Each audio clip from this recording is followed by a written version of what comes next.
I don't believe that Zelinsky can be flexible on it.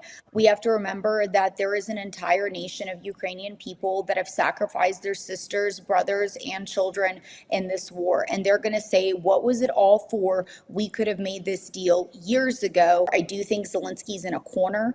We can't disregard that he's had a massive corruption scandal that has rocked his administration. And I think that very strategically, Russia and the U.S. knew this. And I think it kind of puts Zelensky in a bit of a corner. He needs to kind of make something happen. Unrest is growing at home. His approval ratings are slipping. So I think he's in a good position where he really wants to try to find the way to make a deal. Joining me on Global Pulse tonight is Vlada Galan. She is a geopolitical expert and president and chairperson of the board of International Ukrainian Crisis Fund. Vlada Galan, welcome back to Global Pulse. First and foremost, your thoughts on how the Geneva talks have gone thus far. Are you optimistic that these talks could finally deliver the much needed but elusive peace? Well, thank you so much for having me first and foremost. It's a pleasure to be back here. I will tell you that going into these talks, it didn't feel optimistic. The peace plan felt very one-sided. It felt like a plan that Russia drafted and handed to the United States that was passed on to Ukraine. And actually, Marco Rubio had a slip up and said, that it was a peace plan that was drafted by Russia, and then he went back to correct that statement. That's exactly what it felt like. And going into these talks, it was not feeling optimistic for any Ukrainian around the world. And as Zelinsky said, accepting that is a complete loss of dignity for the Ukrainian people. And as you so well highlighted, giving up land that is still occupied by Ukraine is absolutely absurd. But coming through these talks in Geneva, you've seen a change of tone from both President Trump and from President Zelensky. President Trump has made statements that there has been significant progress made, and Zelensky has also stated that they've come a long way through these talks. I think what's happening is that while the plan may have started out somewhat unfavorably, and in my opinion, quite a bad plan to start with, I think that first and foremost, Zelensky was able to input changes from Ukraine's side that, of course, have to be presented to the other side. But the U.S. Seemed amicable to make those changes. I think that President Zelensky is realistic that Ukraine is not going to have a pathway to NATO, and I think many Ukrainians actually understand that. They still want a pathway to the EU. They do believe that that's attainable and that is in this current peace plan, but there is not a pathway to NATO, and I think Ukraine is not really too heavily going to fight that point, but they are going to fight back when it comes to giving up territory that they still occupy first and foremost. And the second sticking point is reducing Ukraine's troop sizes down by 40%, while Russia doesn't reduce their troops at all. I think that's just purely absurd. And what does that say? That's just going to lead to another war yet again flaring up in a few years. Well, one can understand when you say that it feels like this is a peace plan that has been drafted by Russia and now is being handed over by America to Ukraine. Now, we've talked about how there are three main components of this peace plan. You just referred to these three. Do you believe that, the point where the United States expects Ukraine to give up its territory to Russia, and not just Crimea, but even regions of Donbass that haven't actually been annexed by Russia, do you believe that could prove to be a deal breaker unless Trump decides to show flexibility on it? It will be a deal breaker. I don't believe that Zelinsky can be flexible on it. We have to remember that there is an entire nation of Ukrainian people that have sacrificed their sisters, brothers, and children in this war. And they're going to say, what was it all for? We could have made this deal years ago. Why would we make this deal? And what have we actually been fighting for? And Ukrainians are just not going to agree to that, even if it means, unfortunately, losing our biggest ally. I I do not think that Trump is that cruel. He's not going to pull out of it. I think he's very good with tough rhetoric, which does bring parties to the table. As much as we may not like tough love, it works. You've seen both sides come to the table under Trump, and it's been a tough back and forth and a bit of a roller coaster, but it works. I do think it would be a deal breaker. I do not think President Zelensky can agree to that. I think the Ukrainian people would oust him out of office in a heartbeat with something like that happening, and you'd see just yet another revolution in Maidan Square in Ukraine, and nobody really wants that. I do think that there's more flexibility there than we are actually led to believe. I think there's actually quite a bit of flexibility, and I think that Russia will pull back on some of those demands and become somewhat more reasonable. There's also really positive parts of this peace plan. For example, the rebuilding efforts for Ukraine, using frozen Russian assets to rebuild. So there's some really beneficial parts to this peace plan that are great to focus on. But giving up large swaths of Ukrainian land is unheard of, and just for to put it into perspective, imagine giving up, 15% of Kashmir that's occupied by India. I mean, it's unheard of, and the Indian people would be furious. It would be a revolt. You wouldn't agree to that, and Ukrainians feel the same way when it comes to their land, and it's not going to be an easy sticking point. However, I do think Zelensky's in a corner. We can't disregard that he's had a massive corruption scandal that has rocked his administration, and I think that very strategically, Russia and the U.S. knew this, and I think it kind of puts Zelensky in a bit of a corner. He needs to kind of make something happen. Unrest is growing at home. His approval ratings are slipping. So I think he's in a good position where he really wants to try to find the way to make a deal. You've made some very important points, one of which is that the Ukrainian people will never accept the condition that they have to cede more of their territory to Russia.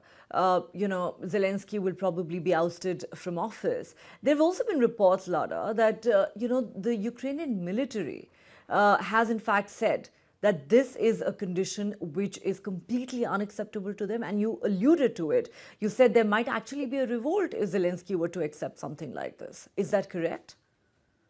Well, first of all, Ukrainians aren't going to put down their weapons. They're going to keep fighting, until the end, until the last Ukrainian is standing at a deal like this. They're going to keep fighting because they're going to say, what is it all for? Zelensky could very easily have a revolution on his hands if he accepts this, and he knows that. Not only that, he could have made this deal years ago, and that's really what it's going to come back to is, why didn't you make this deal then? Why did you put us through this? Why did we have to lose, our children? I've been to the funerals. I've been, at the various, grave sites. I've been in the square in Kiev where all the flags are and pictures of all the young men and women that have passed away.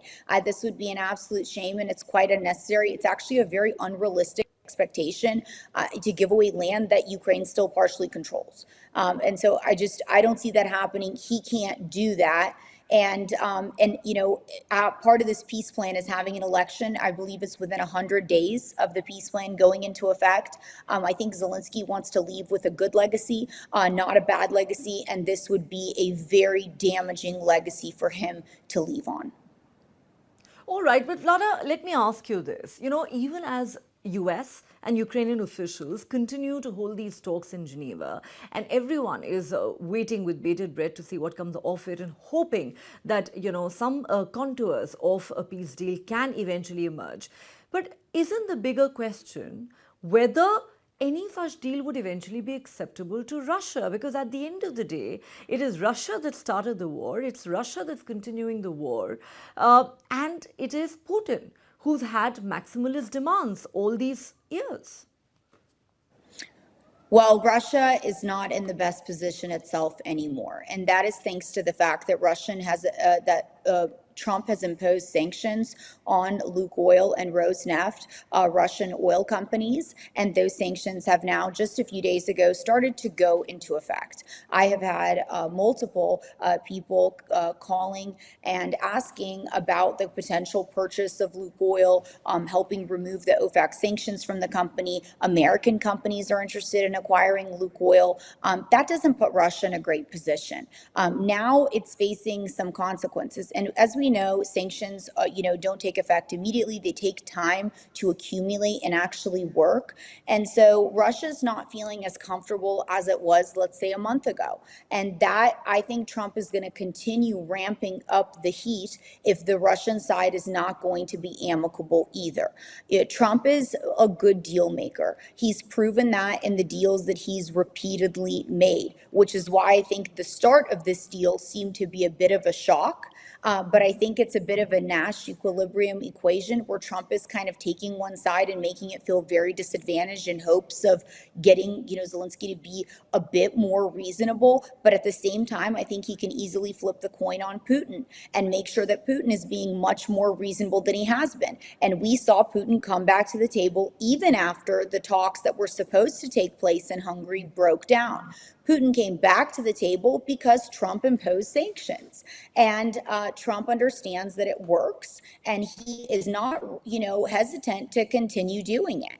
And so I think Russia has also getting to a point where they're not going to have much of a choice unless they want to face consequences. And those consequences, unfortunately, affect a lot of other countries like India, who purchases Russian oil. And countries like that are, they're trading partners, and they are going to feel it as well as this accumulates. And I think that the Russians don't want that. They don't want to ruin those kind of relationships. I think they really want this to end, and they need a way out. I mean, Russia has gained very little land that they've been fighting for over the last 2 years. And that's the amount of men that they've lost in the meat grinder of the front lines is shocking for something in the single digits of the percentage of land they've gained.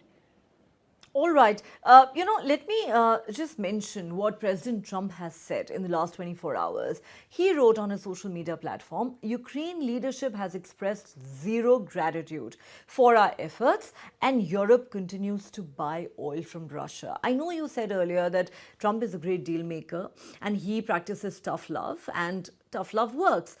But what would you say to those who believe that Trump's peace plan is loaded heavily against Ukraine and in favor of Moscow, and the fear that not just Ukrainians but many in Europe have is that Trump could end up handing Putin a favorable deal, much to at the expense of Ukraine. Now, do you believe that is a real threat, a real fear? Also, given the fact that, from the beginning of this year, we've seen Trump take a rather tough stance with President Zelensky, going all the way back to that blowout we saw in the Oval Office. Yes, I think that President Zelensky really didn't understand Trump or the Trump administration. President Zelensky also made a grave miscalculation during the election campaign, showing up with Kamala Harris when she was technically campaigning during campaign period. That was absolutely a foul play on his part, which no doubt infuriated President Trump. And I'm not sure what Zelensky expected there. I didn't think that it was very good judgment to play one side of the aisle. Every world leader knows that you kind of have to play both sides of the aisle. Otherwise, you're going to be in trouble when it comes to the U.S., especially when you're in the middle of a crisis and needing support and weapons to keep fighting this fight for freedom. And so I think that was a grave error on his part. And I think that left a very bad taste in Trump's mouth and his entire campaign team, who was fighting for survival during that entire campaign. And then Trump won, and now we see the result of it. Do I think the deal is favorable to Russia? Yes, I do. I think that was a very favorable deal to Russia that I, personally didn't support large parts of that deal. Do I think that's the deal we're going to end up with? No, I do not believe that that's the deal that Ukraine is going to be forced to take. In fact, one of the indicators of that was the fact that Trump set a hard deadline for Thursday. And then you saw a large change in saying, well, now the deadline is fluid, we're making progress, Ukraine has made some changes, things are moving along. And so you've already seen them pull back. It's not so tough anymore. It's now a fluid deadline. Now changes are realistic. Now concessions, from the Russian side are expected by Trump from all the rhetoric and everything that he's said now. Because by accepting the terms that Ukraine is putting forward right now, that means that the Americans think that they're reasonable terms, and that means they're going to pitch those terms to the Russians. And I think the Russians are also going to, feel the pressure. Trump is going to make both sides concede something. The question is exactly what is that going to be? And when it comes to Ukraine, it's not going to cede territory it still controls. I think that's just a really big red line, especially once it's agreed, to the no pathway to NATO and many other concessions that come in that. And again, the reduction of the troops without Russia having to face any reduction in their troop sizes and the size of their military is a bit unrealistic because it rewards the aggressor. And I don't think that that's what we're going to end up with. And I think Trump knows that. I do think that Trump knew that Zelensky is not in the best position with his administration in the corruption scandal, and therefore he put forward a deal that looked unbalanced and unfavorable to make Zelinsky really come to the table in a serious way and maybe concede things he wouldn't otherwise have even considered conceding, but come to the table with kind of no preset conditions and say, okay, I'm really willing to look at this. And Zelinsky, while he, they first blatantly stated that this was very Russian leaning and that they had no input in this, now that they've stated that they have looked at the peace plan, they have made changes that they feel comfortable and happy with in progressing, and I think we're waiting for the Russian side now. So I don't think we're going to end up with it. I don't think it's going to be as unfair as it is now. I think that this is the realest chance that I've seen through this entire process of us actually getting to a real deal. And honestly, as a Ukrainian and a Ukrainian-American, that just makes me so excited. All right, you are certainly hoping that Trump will not reward the aggressor. We'll really have to wait and see what comes out of these talks in Geneva. But final question, Vlada. Are we likely to see a Zelensky, Putin, Trump trilateral meeting anytime in the foreseeable future? Would you bet on that? I would bet on that because I do not believe that you can finalize a peace plan without those actors all meeting together. At the very least, without a Trump-Zelensky meeting and a moderator, like Trump between a Putin-Zelensky meeting is critical. Otherwise, you're not going to be able to make a deal. And the problem all along has been that these two heads of state have not met. Zelinsky and Trump have not met. And until they meet, and the intermediaries just don't have the power to make those kind of deals, no matter what they say. And everybody has their own interests, everybody has their own biases, and doesn't have real authority. And when you have these two heads of state meet, that is the first time that you're actually going to see the potential of a real peace plan being signed and coming together and actually agreeing on the last final terms. And that's going to have to happen in person. There's going to have to be a lot of groundwork, which they're doing right now in Geneva, for that to happen. So yes, I see that on the horizon. I see that happening. I certainly hope it's soon. I don't think it's as soon as we think, but I think it could be before the end of the year.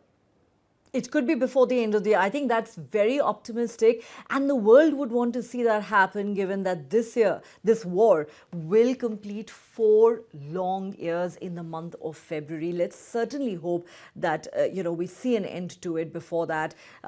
Always a pleasure having you on the show, Vlada Galan. Thank you so much for joining me on Global Pulse. Thank you. It's a pleasure.